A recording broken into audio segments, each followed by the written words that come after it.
New video tonight of the raging river nearby, picking up a home right there, slamming it into a pile of debris. Helene delivering devastating damage and flash flood emergencies across the southeast. The images still coming in. 121 people are now confirmed dead. Very frightening. Rivers continue to rise. Some were saved. We're still searching for some. The whole community is just destroyed. Everything's gone. You know, I'm so proud of my son because in his last moments, he wasn't screaming for me. He was screaming, Jesus, Jesus, save me. Jesus, I hear you. Jesus, I'm calling upon you.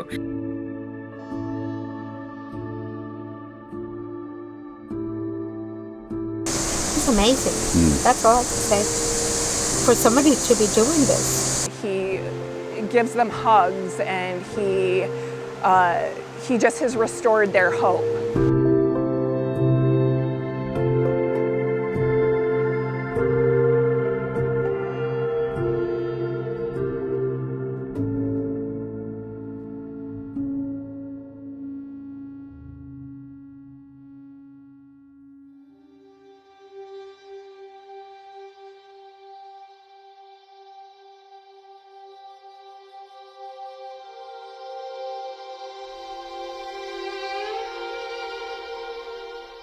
When you see it now, it's difficult, if not impossible, to visualize what it once was.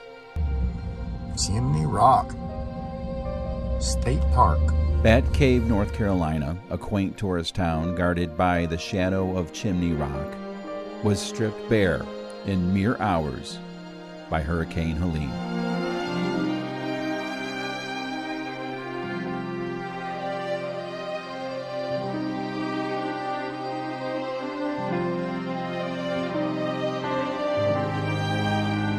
Homes, businesses, and tragically, in some cases, lives completely swept away by violent winds, powerful flooding, and merciless mudslides, carving up the land, leaving it unrecognizable to anyone who has memories of Bat Cave and the surrounding areas before the storm.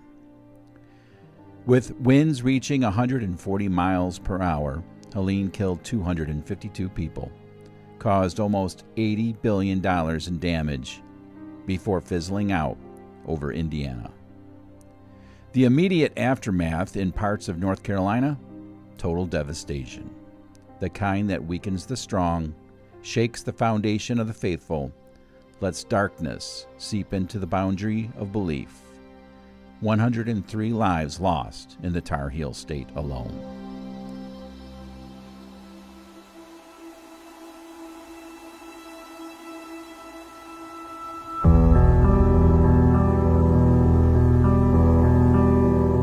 Some would leave and never come back. Those who stayed picked up a shovel and started digging. Mud, more than anyone could imagine. Mud on top of mud, in some places 6 feet deep. Federal relief funding only went so far, mainly getting main infrastructure back online, but leaving smaller communities to fend for themselves. There's a mysterious sort of sanctity to tragedies like this, providing a path for ordinary people to rise up to do remarkable things. Like this man, who rolled into this beaten battleground armed with an excavator and the heart needed to make a difference. Initially, this man intended to help one person get a road cleared so that person could get back into their home. That effort quickly turned into another selfless act to help, and then another, and then another. Guided by faith, hope, and love, and a special little girl who shares the same compassion for people as the man she calls Dad, it became evident to Jake Jarvis and his daughter Maya they had found a special calling.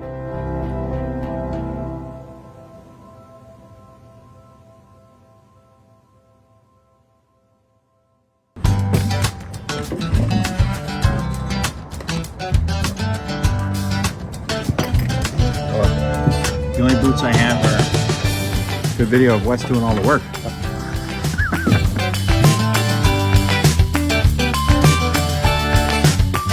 All right, Wes.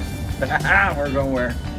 We're going to Flat Rock, North Carolina, to a place called Bat Cave. Right. We're part of a little campaign here called America's Hardest Worker, where we go and find those people out there that are going above and beyond to help people around them, people in America and beyond. And Jake has been volunteering down there, his time, his services, his blood, sweat, and tears, honestly, to help the people recover from Hurricane Helene. And so we're going to recognize his great efforts. He doesn't know we're coming. This little memento for Jake. A little crystal trophy with his name on it. America's Hardest Worker, Season 5. Season 5. The more good-looking people we have on this video, the better for our visibility. Better get a lot of videos of me here. Bringing someone up on the way.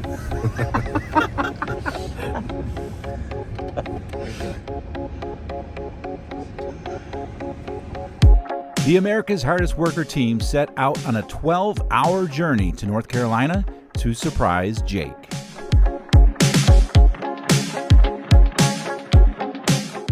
Car packed, armed with Red Bull, beef jerky, and an adventurous spirit, Wes, Steve, Seth, Ryan, and Pierre hit the road.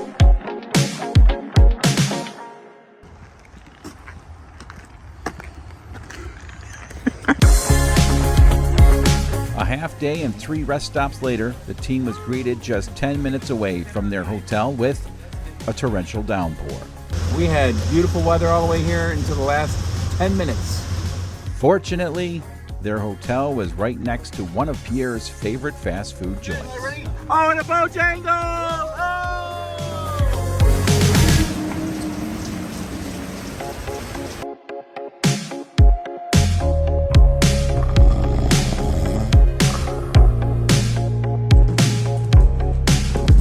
That's great. The next morning, it was off to Bat Cave, North Carolina, where the team expected to volunteer with Spokes of Hope Ministry.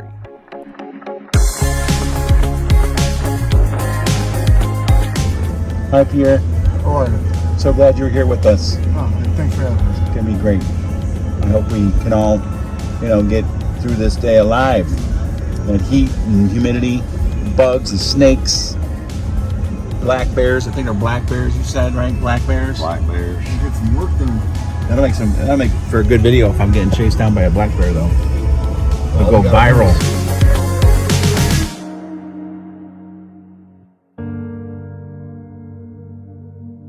They talk about just reconfiguring the lay of the land.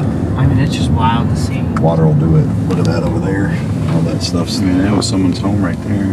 Holy goodness. Look to your right. Oh, shnikey.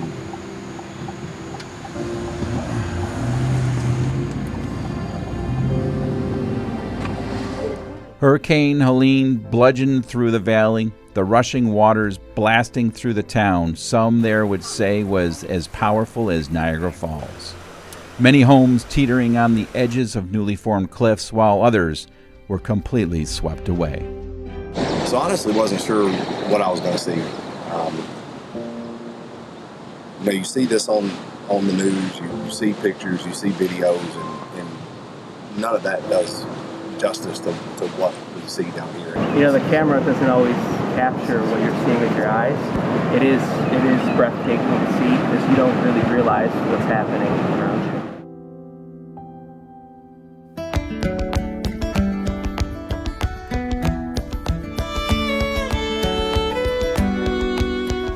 Hi, how you doing? Sorry, I'm already recording video. Oh my gosh. I want to get you on. The team arrived at the Spokes of Hope base camp, where they were met by Connie, the outreach coordinator, and her husband, Skip. Spokes of Hope Ministry provides relief to communities affected by natural disasters, coordinating volunteers, many of them skilled tradespeople, with the mission of restoring needs like power and plumbing, but most of all, restoring hope. And I can tell you there's thousands of people now, that have come here to help. And I mean, we've worked alongside of some of the most incredible people I've ever met. And, one of them is Jake Jarvis. This is Jake with Precision Grading. He has been on site doing amazing. While standing there, who pulls up? Jake Jarvis. we made sure he did not suspect a thing. You gotta be here for lunch. Is Maya, are you gonna be able to get her out of school? I can try. Get her out of school. She's gonna want to be here. They're serving a big lunch and everything. I don't want her to miss it. She's been such a part of this. Connie then gave a quick tour of the camp where hundreds of volunteers have come through over the last few months to help with relief efforts, including an Amish community that's bussed in every week from Pennsylvania. We were driving back and forth with multiple vehicles because they were staying in Hendersonville. So every day we would go and pick them up in 4 or 5 cars. Right. And then bring them down and then take them back up. So we're like, man, we could do better than this. So we bought a school bus. Got the school bus. We got a school bus. It's a true mission of love that's making an incredible difference. Look at these mudslides coming down. Oh, just keep your eye on the what's called the road. Don't you worry about it. Whoa! Easy, Wes! Then it was off to see an area hit hardest by Helene, a little tourist hub with shops and restaurants that thankfully was slowly coming back to life. We were even able to purchase a few souvenirs for family and friends back home. It'll probably look similar to what it does now. Now it's time to learn more about this man named Jake. A little bit of an impulse buyer. Here in Bat Cave, there's an excavating and grading company that has been here helping families from the start at no cost to them. We want to introduce you to the owner and see him, what he is doing along with his crews to help families here. We started the morning of the storm. I'm paying the employees. We're not getting rich, but we're getting by. Jake runs his excavator business out of Saluda, North Carolina, a few miles away from Bat Cave.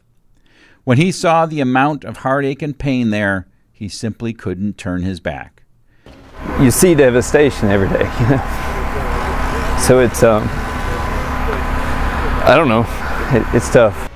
At first, Jake paid for everything out of pocket, but with operating costs of about $5,000 per day, Jake realized he needed to start accepting donations so he could continue helping.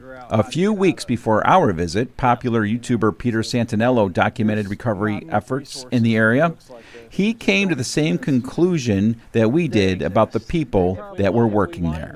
But as terrible as this all is, there's a certain energy and positivity and room for no bull that comes with bringing a town back like this. And it's really a cool feeling to be in.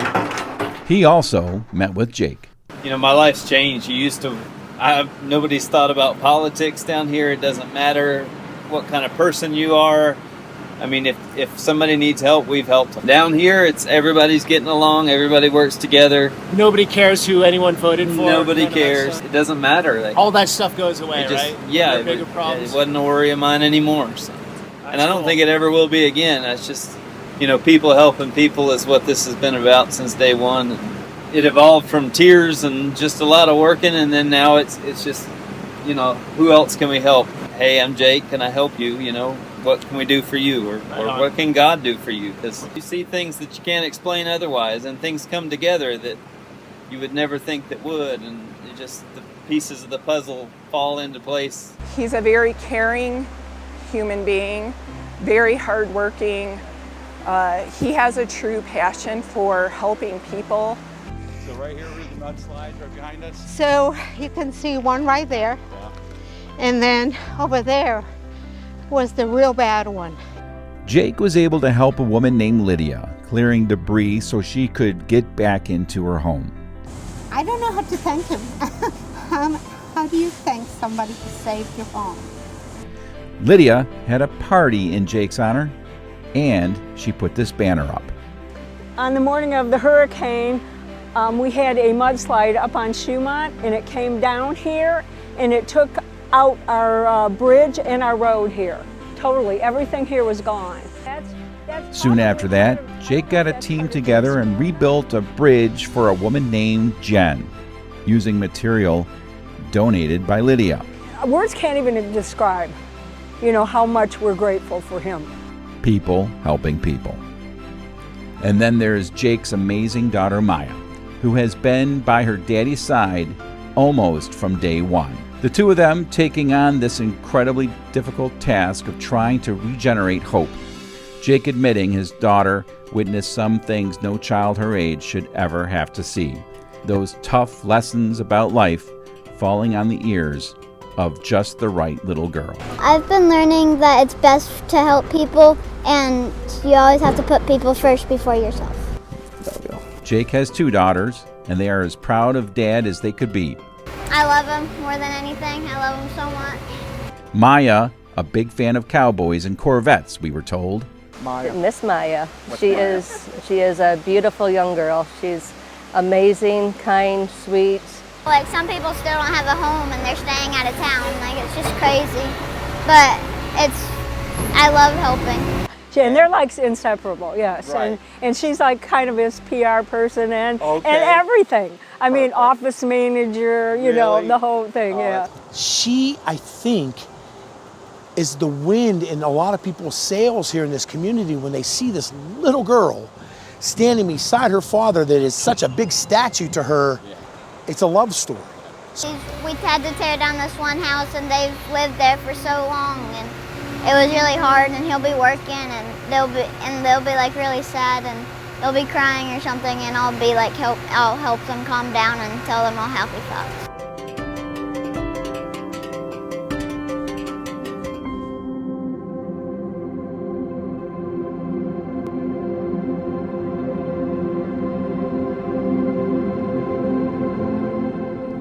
The day to honor Jake arrived. The North Carolina air, a little heavy, a little hot, but full of anticipation as word spread around camp and beyond that this incredible man and his little girl were about to get a nice thank you for all the work they had done. Before our team was even out of bed, Jake was already in an excavator, bucket by bucket, turning the earth. With the America's Hardest Worker team in place, Spokes of Hope volunteers gathered, and a local news team ready to capture the moment, Jake and his daughter, Maya, took an uncommon extended break to join us for what they were told was a special lunch with friends.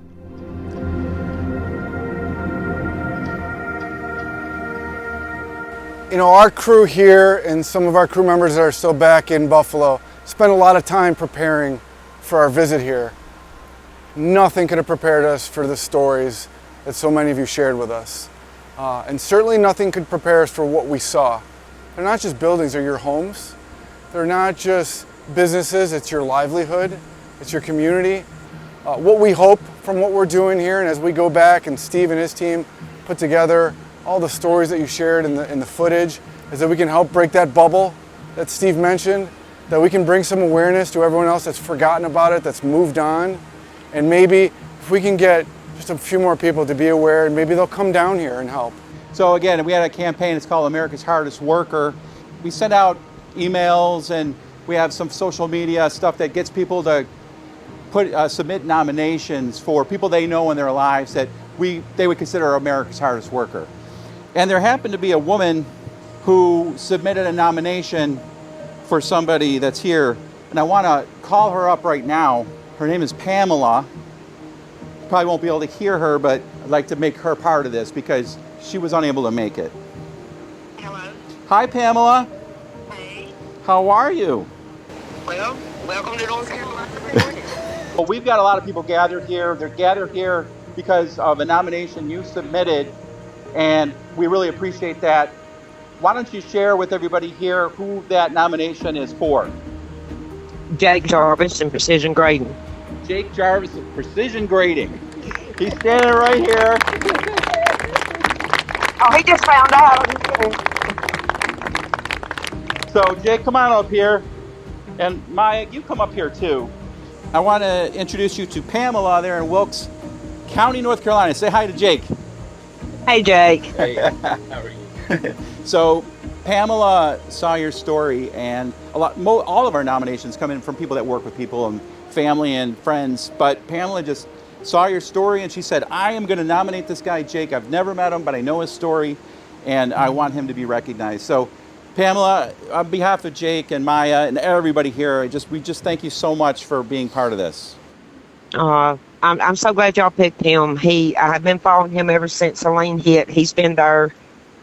If it wasn't for him, I don't know what those people up there would have done, because them people were so let down and just left to fend for themselves. And he's been a blessing to those people. No doubt, no doubt. We're gonna celebrate him now, Pamela. I'm gonna let you go, but when we get a chance, we're gonna reconnect with you and make sure you get to see everything we got to do today. Okay? Okay. All right. But thank you again, and thank you, Jake, you and your whole crew for taking care of people up there in Western North Carolina. You are a blessing. Yes, ma'am. Thank you. All right. Thanks, Pamela. Everybody here, I wish we could have a special celebration for each one of you individually, because the amount of people that we've come across and the sacrifices that so many of you have made, from the fire department, the police here that chased us down when we first got here to find out what we were doing, to Connie and Shannon and so many people I could name, all heroes, okay? We got the nomination process and we got to stick to it, and I don't think there's another person, everybody here would agree, at least as a representative of this award, would be Jake Jarvis. Is that not right? Okay. I feel like I don't feel like I deserve it. I know. It's all right. You know, all hard work. Soak it in, man. Have a little bit of a light shine on you. So Jake, what we're hoping is this, with this little token here of the appreciation that everyone has here for you and the love they have for you and how much you've done, that when you have this hopefully displayed in your home, that it's just a reminder of all the people that really care about you and everything that you've done. And just you'll look at it and just remember that you represent all the other hard workers that are here and leading the charge. And just as a little something else, our America's Hardest Workers are usually rewarded with a cash award. I'm sure that's going to go right back into the work that you're doing. On behalf of ConEquip, we have $3,000 that we're donating to you.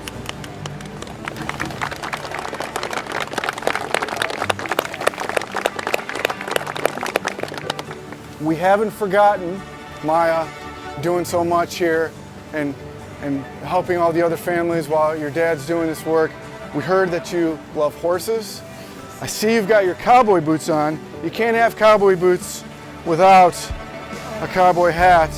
Your America's Hardest Worker hat. You're welcome. Another one, we've got this bandana, American Hardest Worker bandana for your dog, of course. You know, you're here working so much, spending so much time here.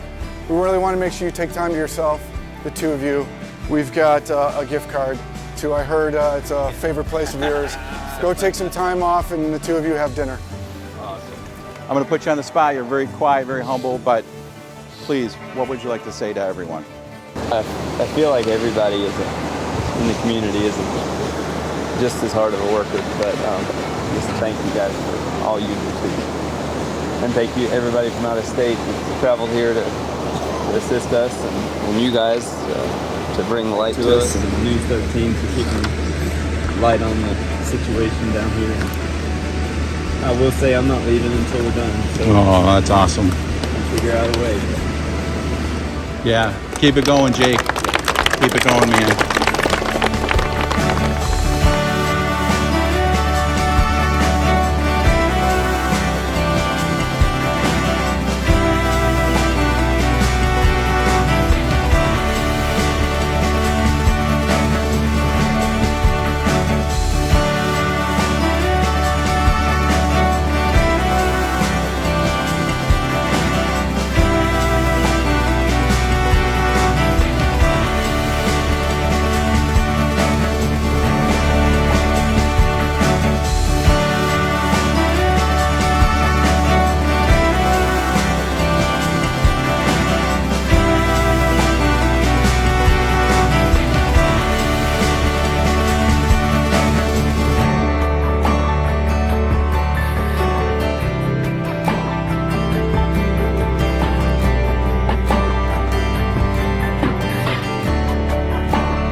Unbelievable, just America's Hardest Worker. I mean, that's, my dad would be proud.